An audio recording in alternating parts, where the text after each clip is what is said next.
Ya ikiganiro nimenye ibyawe ubu ngubu turi mu mujyi turimo turahiga abantu b'abazunguzayi umuntu abafashe abakure mu muhanda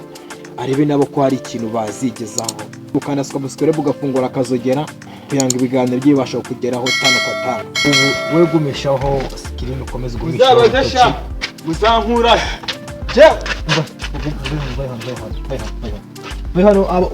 wari umunyerondo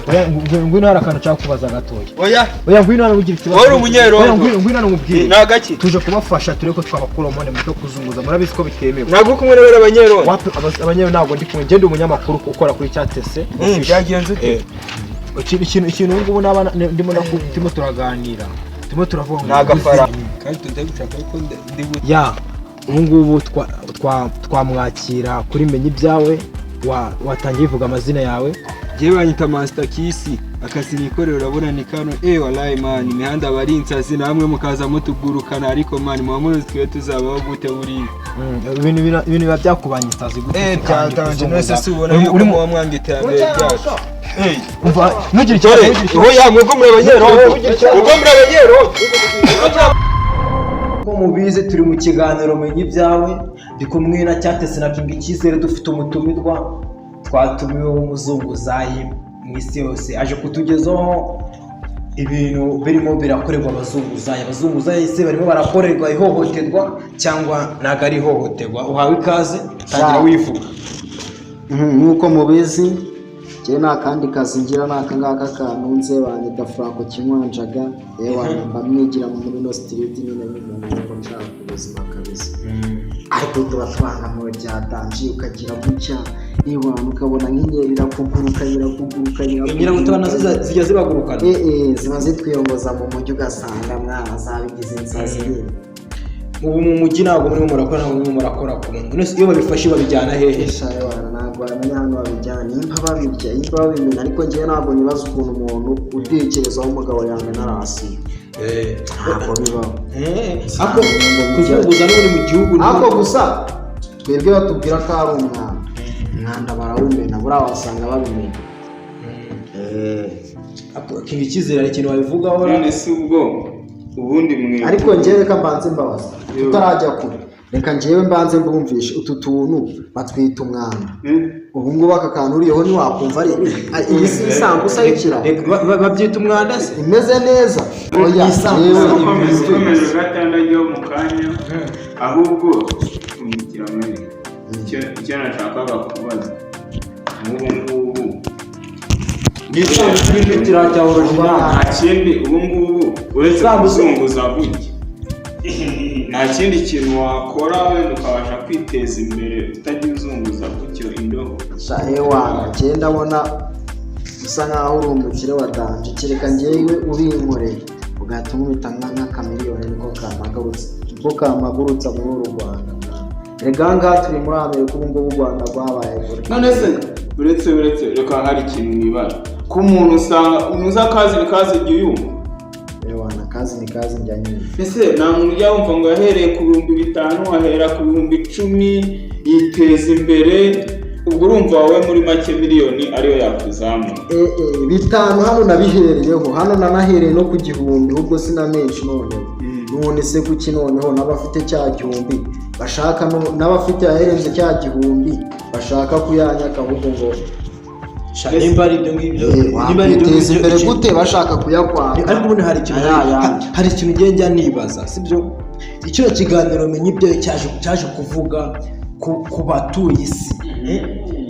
icyo kiganiro bitamenye ibyawe ni ukuvuga ngo ukuntu biba bifashe. Ubu leta irimo irafata zino dundu ubwonko ikazifata ikazaha simake zigakora zino zirigwa zica abantu. Hari umuntu wari wumva ari wagikira asimbe yapfuye uragira ngo naho bazashyira simake none se ibyo kintu njya nibaza dukwiye kugarukaho umuntu azahiga gute. Ubu tuvugana abantu benshi bo barabikora ni abana baba barahoze ari bari mu muhanda haraza ingagari kabakubita amafaranga ingati kababwira ati mugende mukore namwe mureko mwazagira mugire kumwe mwazagira urabona ikintu leta yanga urabona iranga ibintu by'akavuyo reba nawe shyira mu ngiro ari mwawe uri mu gucuruza butike. Gucuruza butike umuntu akaza ugasanga aguteretse imbere ibintu kandi nawe ubicuruza, urasora uragira ute? Ibyo ngibyo nibyo leta idashaka, igashaka ngo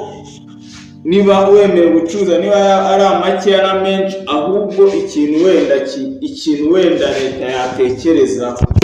ikareba wenda ikagabanya imisoro. Ni ukuvuga ngo niba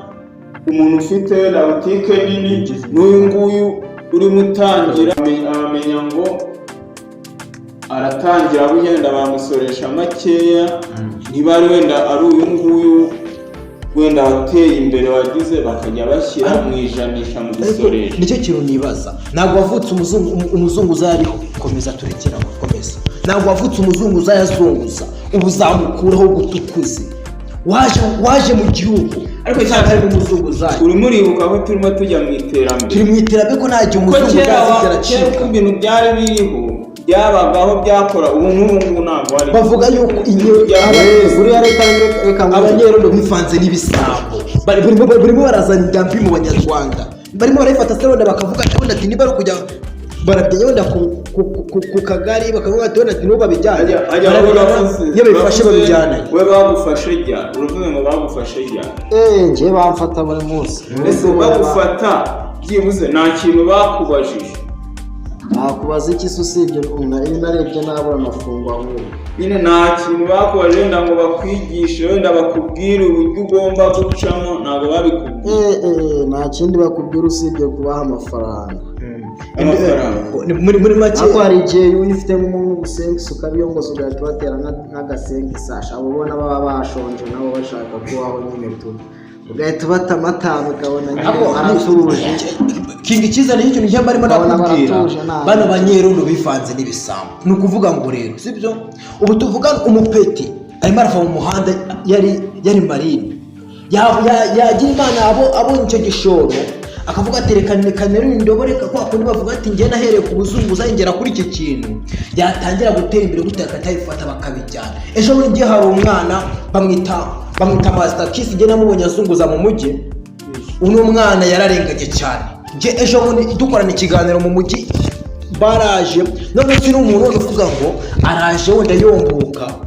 wenda aza gufate neza, ni umuntu uzwirukanka mu muhanda, uzi ko urebye nawe wanakora impanuka buriya wahagwa, buriya gufata bari bamugonze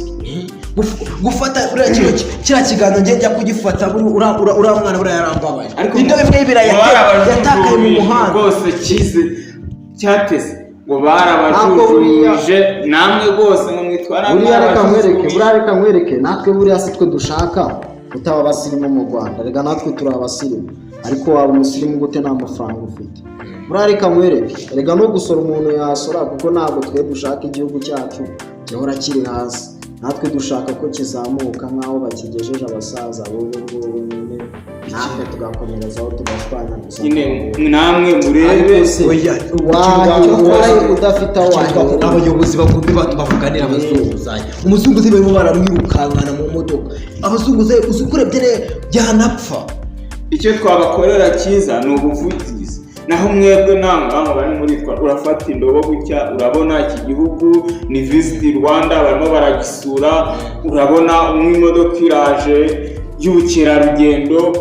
uragiye isanzwe gutya, uragiye mu bazungu ngo mungurire ibiraha.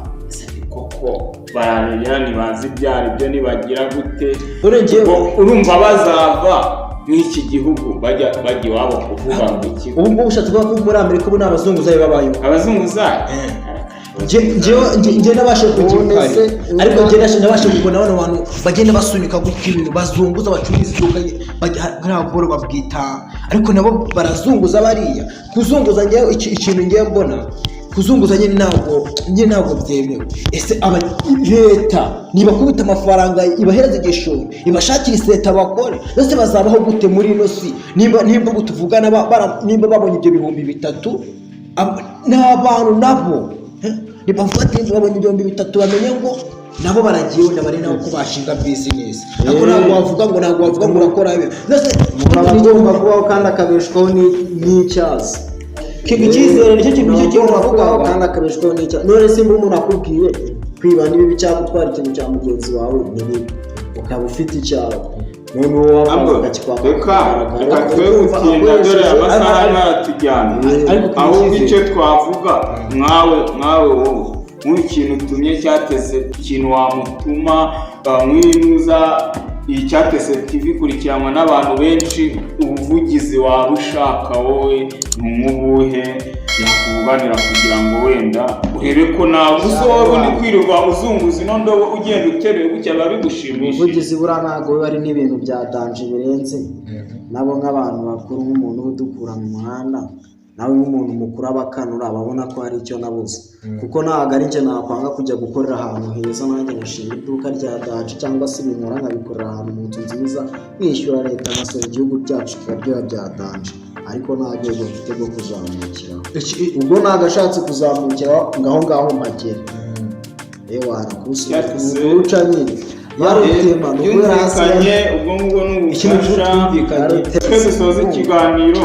gusa izo nzoga kuzivugaho hari abazishinzwe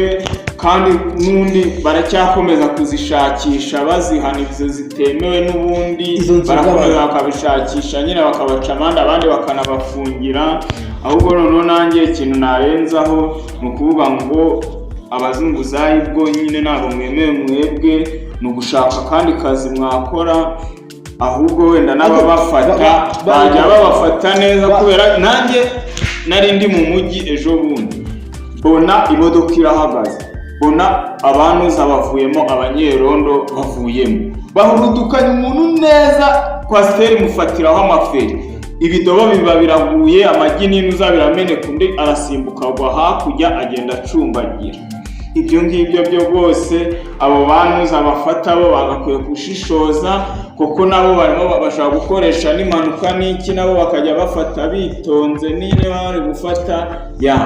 ariko cyokoze murakoze rero bareka mbere kubanza gusuza kino kiganiro banza wumve ibyo uno muzunguza yavugaga bajya kumufata njye umuntu akoresheje interview njye ndi hano ndi mu mujyi umuzunguza bamufashe bamuwushuye sibyo amva abazunguza mu mujyi ikintu wenda babivugaho bazunguza nyine mu iki kintu hano wari umunyerondo ngwino hari akantu cyangwa kubaza gato oya ngwino hano ugira ikibazo wari umunyerondo njye ndimo ndasanga njye warebye ariko ntabwo ari byo icyiza